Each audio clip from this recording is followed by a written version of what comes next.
Renault Fuego GTX 1987, un auto realmente icónico de la marca francesa, un modelo presentado en Francia a mediados de 1980, que en la Argentina se empezaría a ver allá por 1981 con unidades importadas, ya para recién en el año 1982 comenzarse a fabricar en Córdoba en la planta de Santa Isabel. Terminaba la vida del Torino y Fuego tenía la menuda tarea de atraer al público que andaba detrás de autos con espíritu sport o deportivo y que sin dudas el Torino había marcado una huella muy importante y que, bueno, para la gente de Renault ya había que discontinuarlo y llegaba la Coupé Fuego.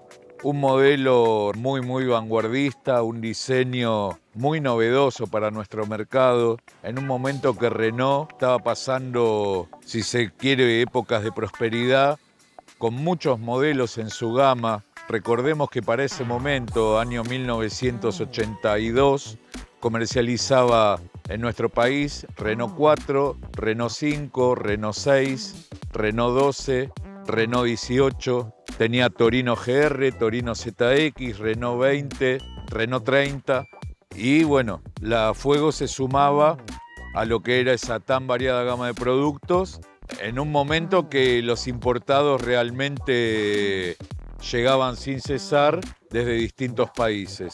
El auto tenía muchos puntos en común con su hermano sedán, el Renault 18, pero obviamente un look muy distinto, una línea que rompía con los esquemas que se podían ver por aquel momento en Argentina y con un motor que ya estaba conocido, el Renault 18, 2 litros, 99 caballos, block, tapa de cilindros y cárter de aleación de aluminio, un motor liviano, tenía un desempeño para el momento bueno, obviamente, para el que tiene grabado en la cabeza el Torino, un motor de 200 caballos, algo completamente distinto, pero ya con la llegada de Coupé Fuego, Renault tenía toda su gama de productos con modelos concebidos en casa matriz, digamos, en Francia.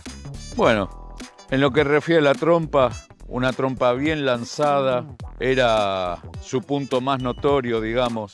El capó bien tipo cuña, acompañaba la línea del parante con el parabrisas de mucha área vidriada del auto y que realmente le daba ese toque especial que tenía y mostraba que era un diseño nuevo, un diseño a cargo de Michel Jardin, bajo la dirección de Roberto Prom, un diseñador muy conocido que en nuestro país tuvo mucha aceptación, en Francia quizás no tanto, pero en la Argentina supo tener una producción de 10 años, desde 1982 hasta 1992, casi 20.000 unidades producidas y un auto que quedó en el inconsciente de casi todos los amantes de los autos sport.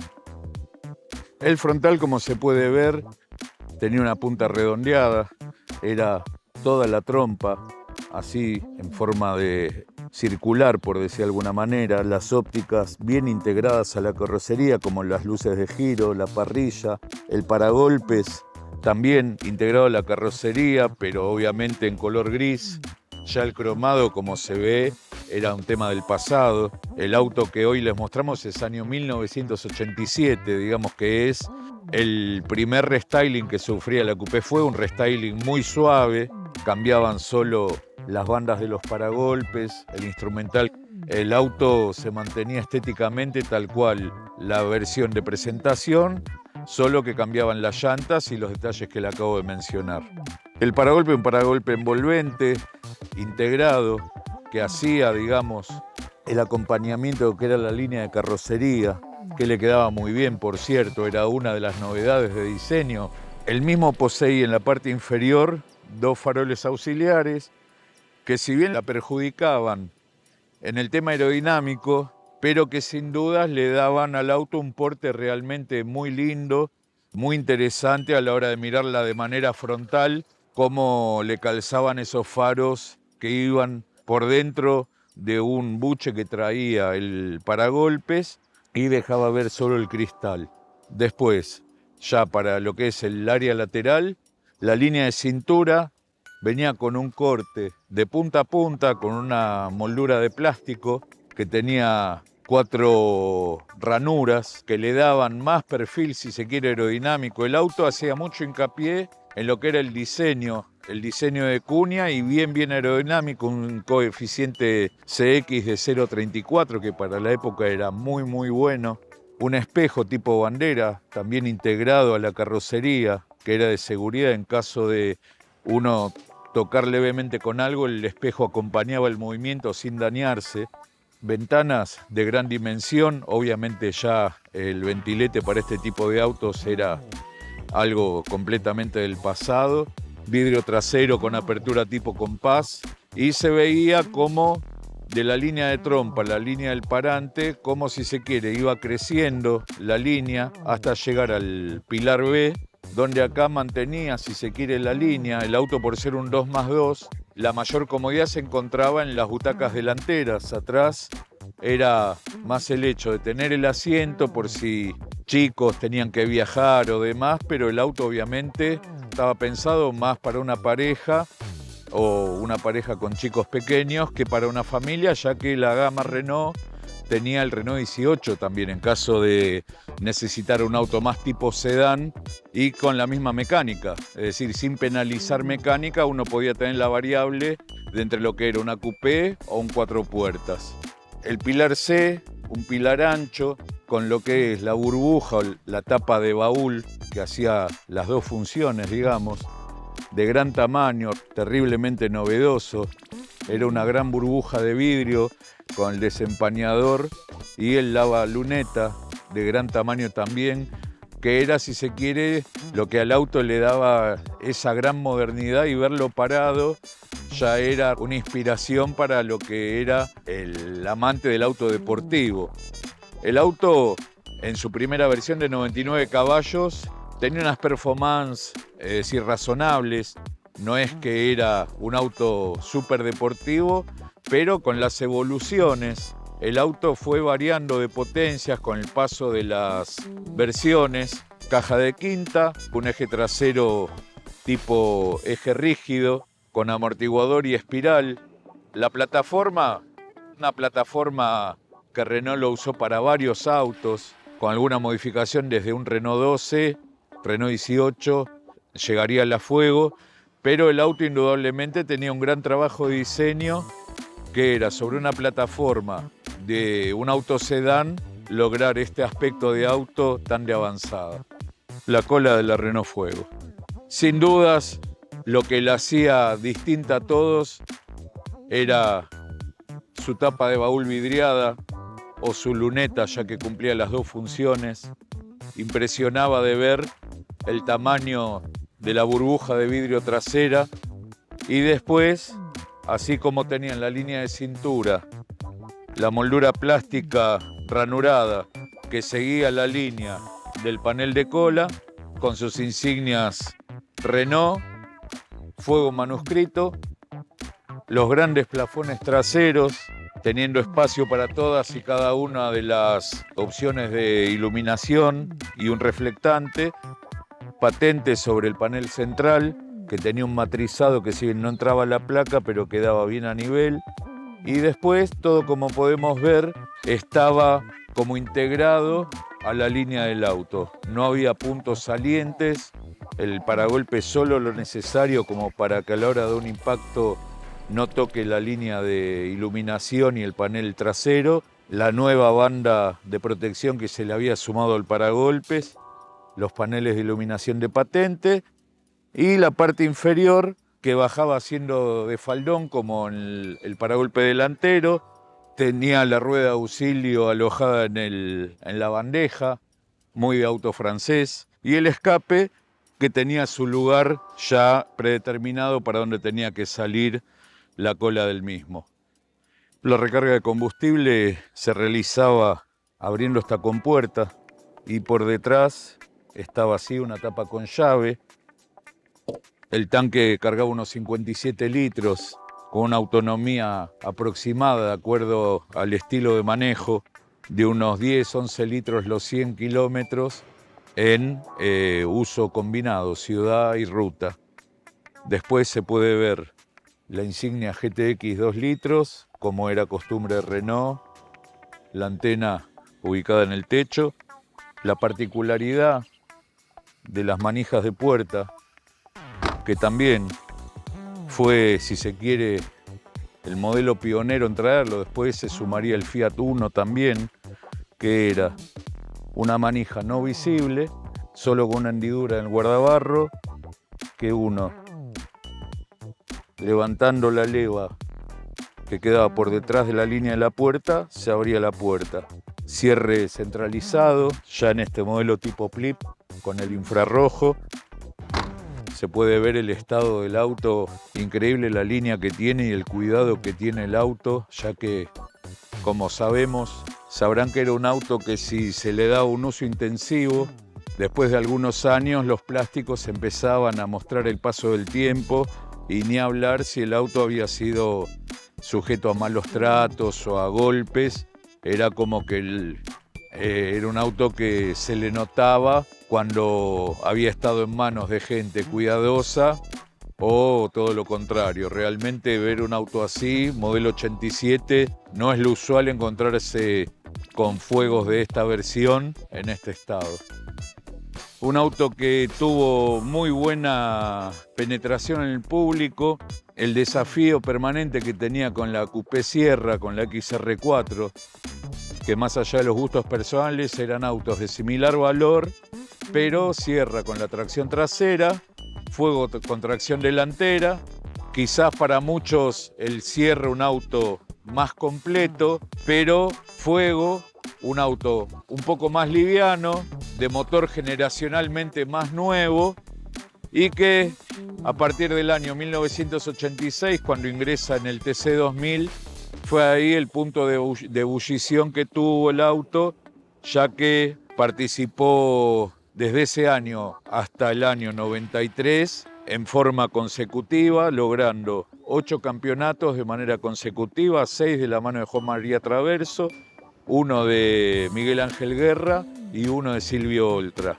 Era, si se quiere, dueña de la categoría, la marca Renault, ya que con la dupla de Juan María Traverso, Orestes Berta, Miguel Ángel Guerra, Soto antes, armaron un equipo realmente invencible, y que eso colaboraba muchísimo para lo que eran las ventas del auto, ya que hasta hay una anécdota que los más seguidores del auto le deben recordar. Con el campeonato 88 que Juan María Traverso corría con la Coupé Fuego de color negra, ya que tenía una publicidad de pantalones de jean y que había seguido la línea de jean negro, entonces pintaron el auto de color negro y logran el campeonato. Pero había una particularidad, Renault no pintaba los Coupé Fuego de ese color para la venta al público. Y es así que posterior al logro del campeonato de ese año, la gente se volcó a los concesionarios y pedía la Coupé Fuego color negra. Y es así que se empezó a comercializar de ese color como consecuencia del campeonato logrado en el TC2000. Esto como para que se vea la importancia que tenían las carreras de auto por ese momento para darle más penetración a un modelo de auto y aumentar los índices de venta. Es decir, había un refrán que también se menciona que era: auto que gana el domingo se vende el lunes, y Fuego no fue la excepción. En lo que refiere a llantas y neumáticos, ya para este modelo compartía las mismas llantas del Renault 18 GTX2, con neumáticos 185/70/13, con frenos a disco en las ruedas delanteras y freno a tambor en las traseras. Tiene un buen comportamiento, si bien obviamente siempre se supo que era un auto subvirante a la hora de entrar en curvas rápidas, pero era también cuestión de tomarle el tacto al auto, y uno ahí realmente se transformaba el mismo en un manejo divertido. Las llantas iban modificándose con el paso de las versiones. El auto supo tener 4 llantas distintas en lo que refiere la Cospel, esta, la que vino en la GTX 2.2 litros y ya luego GTA Max. En lo que refiere Al largo, 4 metros 39 centímetros, ancho 1,70 m, alto 1,33 m. El peso del auto era 1.100 kilos y en las primeras versiones la velocidad máxima era de 180 y ya para las últimas había ascendido a 192, 195 kilómetros por hora. Las escobillas de limpiaparabrisas, escobillas de buena superficie de barrido, sumado a la del lado del conductor que tenía un pantógrafo articulado que le daba mayor apoyo y evitaba que altas velocidades tuvieran problema de flotación, y con esto se aseguraba que la escobilla iba a tener permanente apoyo en el vidrio y buena articulación en lo que refiere al movimiento.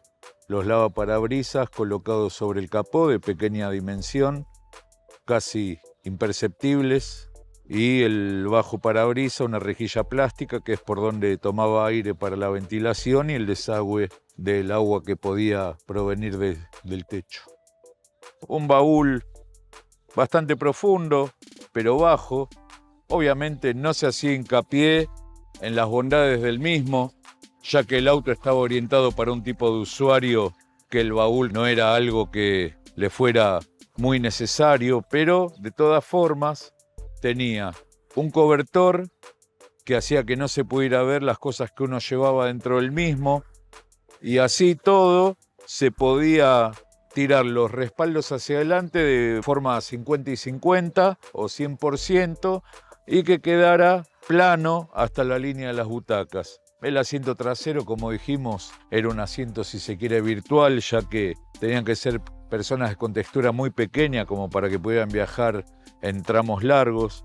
Y el baúl, como decimos, un baúl completamente alfombrado y cubierto por todo lo que son protectores de plástico, con los cierres que trababan sobre estas hendiduras, burlete de buena calidad. La burbuja de vidrio se sostenía mediante 2 amortiguadores hidráulicos. El auxilio se podía llegar a desenganchar mediante la llave de ruedas con un tornillo de una cabeza especial que hacía que se destrabe la bandeja y uno poder sacar la rueda de auxilio. El motor de la Coupé Fuego. El motor ya conocido desde el año 1981 con el lanzamiento del Renault 18 y la Coupé, que supo tener potencia desde los 99 caballos hasta los 123 en la GTA Max, 192 kilómetros más o menos hasta llegar a los 200 declarados por Renault. Es decir, un auto que Renault en Europa lo mencionaba como liftback semideportivo. Es decir, el auto, si bien tenía performance interesantes, no era un superdeportivo, pero era un buen balance entre diseño y mecánica. El motor, como se sabe, bloque de aleación liviana, al igual que la tapa de cilindros, 8 válvulas, árbol de levas a la cabeza comandado por correa sincrónica, refrigerado por 2 electroventiladores que iban en la parte frontal, del lado de afuera de la máscara, por delante del radiador, carburador doble boca, todo cómodo para trabajar dentro de lo que era un auto moderno, motor longitudinal todavía, bidón de expansión del sistema de enfriamiento, bidón del lavaparabrisas, torretas de suspensión y encendido. Un auto que en su momento era llamativo por el diseño y a su vez por la simpleza, ya que siendo apto para tocar este tipo de autos era un auto fácil de reparar. En el interior de la Coupé Fuego, otro de los puntos que eran muy llamativos y más para esta versión con el cambio de plancha de a bordo, que hacía un tablero más grande a la visual, había mejorado respecto al diseño de la primera edición. Acá ya 5 agujas, velocímetro con odómetro total y parcial, escala de velocímetro a 230 km por hora, temperatura de motor, cantidad de combustible en el tanque, tacómetro, escala verde a 3.000 vueltas y a partir de las 5.500 en zona roja hasta 7.000, cantidad de aceite en el cárter, un tablero de muy buena visión, buena lectura, cantidad de luces testigo. Poniendo el contacto se puede ver presión de aceite, carga de alternador, freno de mano y después en los costados distintos ideogramas para distintas funciones y o advertencias. Baliza junto a lo que es el instrumental. El auto, como dijimos anteriormente, venía equipado por el PLIP, la apertura a distancia con el infrarrojo que tomaba la señal por sobre el espejo retrovisor, llave clásica de Renault para esa época, con la parte superior en plástico. Después, los comandos laterales de la columna de dirección, limpia parabrisas, comando de luces, bocina. El volante, un volante de un diseño realmente muy logrado, que recién fue reemplazado para las Coupé GTA. Después todas las Fuegos anteriores y algún Renault 18 edición limitada también lo supo traer de fábrica. La parte central metálica pintada, la empuñadura forrada en cuero, con una costura realmente muy bien lograda, el cuero también de linda textura, la parte inferior con 2 cortes, donde era que se empalmaban los tramos de tapizado del volante. Después la llave por detrás de la leva del limpiaparabrisas, el reóstato de luz de tablero, el estéreo, aún conserva el estéreo de época, muy raro verlos aún, estéreo 4 parlantes, ya lo que era el sonido en los autos iba mejorando cada vez más con el dial digital. Después lo que son los comandos, tanto del aire acondicionado como de la ventilación, la elección de la temperatura de aire, por donde deseaba uno que salga, la conexión del aire acondicionado y después el bloqueo centralizado desde la consola, que se podía llegar a ver mediante las cápsulas donde irían los pestillos normalmente en los autos convencionales. Acá era una cápsula transparente y por detrás aparecía un pestillo rojo y al lado del bloqueo lo que era el limpia la baluneta.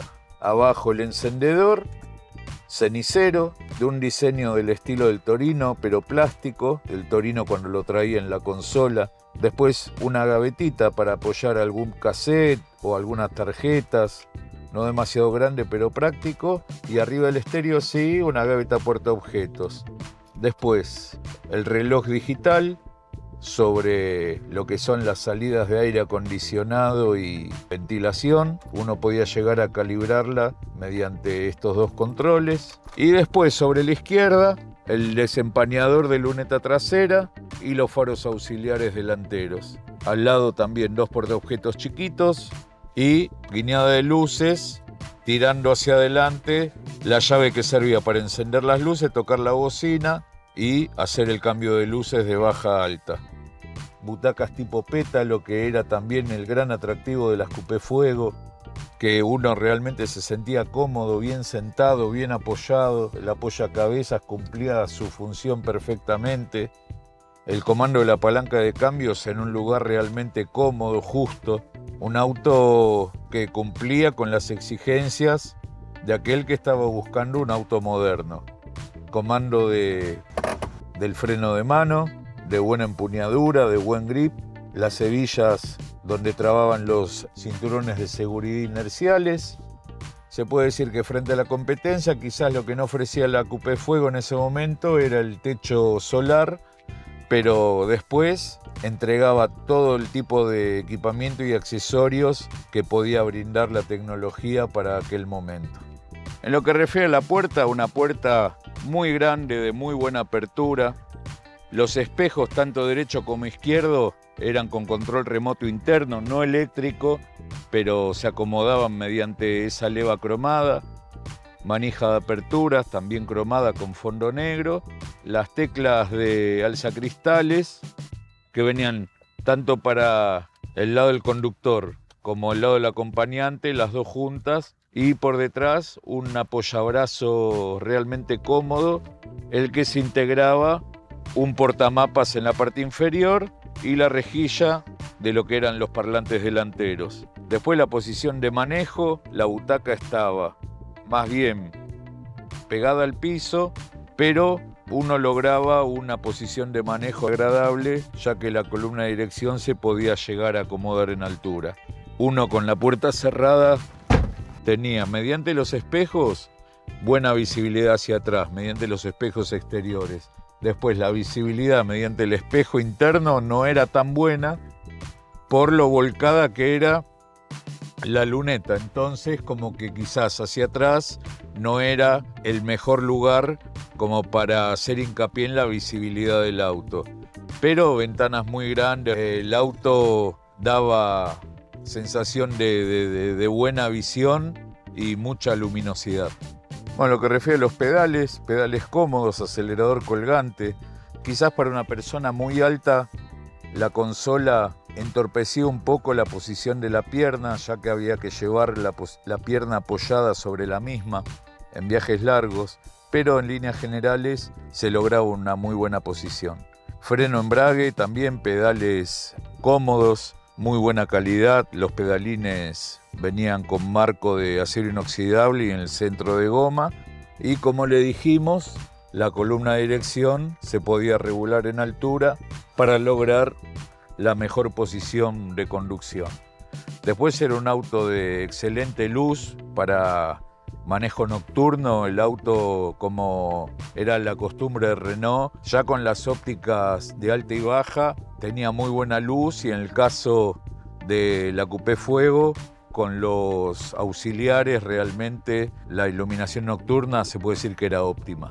Bueno, las plazas traseras se las mostramos como para que vean completamente el auto tapizado en cuero, cinturones traseros de cintura, abdominales no inerciales, por sobre el apoyabrazos la rejilla de los parlantes traseros, pero sin duda los asientos posteriores se puede decir que eran virtuales, ya que tirando el asiento hacia atrás prácticamente no quedaba espacio como para que viaje una persona medianamente cómoda en la parte de atrás. Pero bueno, los traía, y en caso de viajar niños se podía llegar a viajar de una manera satisfactoria. Después luces interiores, luz interior del lado del conductor con un plafón que se podía prender de manera manual o con la puerta, y del lado del acompañante el spot de lectura, que la luz iba dirigida y era como para el acompañante, como para que si necesitaba luz, que no entorpezca en horas nocturnas al conductor al momento de manejar. La guantera por debajo de la plancha portaobjetos, que tenía un lugar como para llevar alguna cosa menor. Si bien tenía dimensiones buenas, aceptables, la guantera, la tapa era ya de plástico. Vemos el auto, conserva su manual de uso y mantenimiento del dueño. En el estado que está el auto se conservaron los manuales.